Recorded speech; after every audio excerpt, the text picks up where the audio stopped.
Let's take another look at the one-chapter book of Jude today. Reading to you from Jude, verse 7, where it says this: As Sodom and Gomorrah and the cities around them in a similar manner to these, having given themselves over to sexual immorality and gone after strange flesh, are set forth as an example, suffering the vengeance of eternal fire.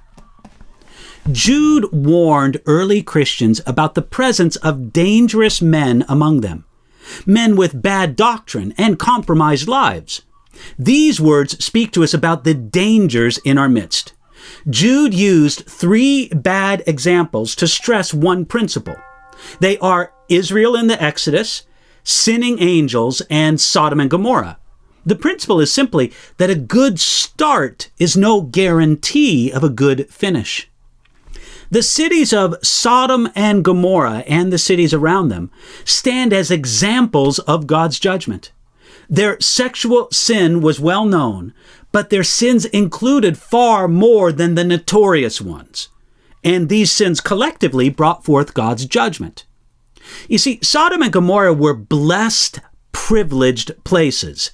We read that in Genesis chapter 13, verse 10.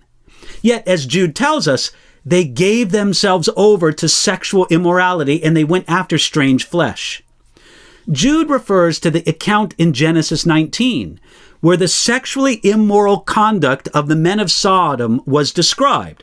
Sodom and Gomorrah were guilty of their well-known sexual sins.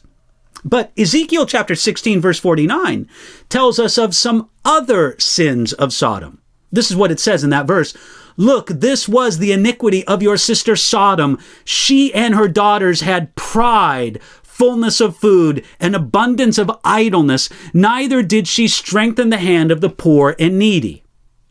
Sodom and Gomorrah were indeed prosperous, blessed areas.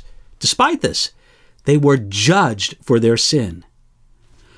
Jude described the fierce judgment of these ancient cities. He said that they were suffering the vengeance of eternal fire.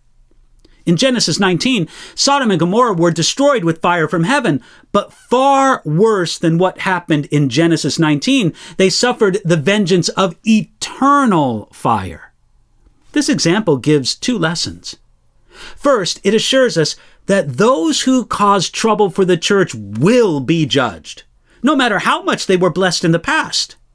Just as Sodom and Gomorrah were once wonderfully blessed, but eventually suffered the vengeance of eternal fire. Second, it warns us that we must also continue to walk with Jesus. If the blessings of the past did not guarantee their future spiritual state, then neither do our blessings. As you look at your life, you probably see great blessings.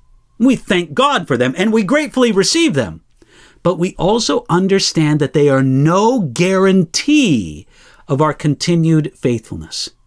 Someone can be blessed and still end up in trouble. Understanding this, make sure to pray about it today. God, you have blessed me and I thank you for it. But I ask you to work mightily in me and make me faithful to the end. That's the kind of prayer God loves to answer, and you can pray that kind of prayer today.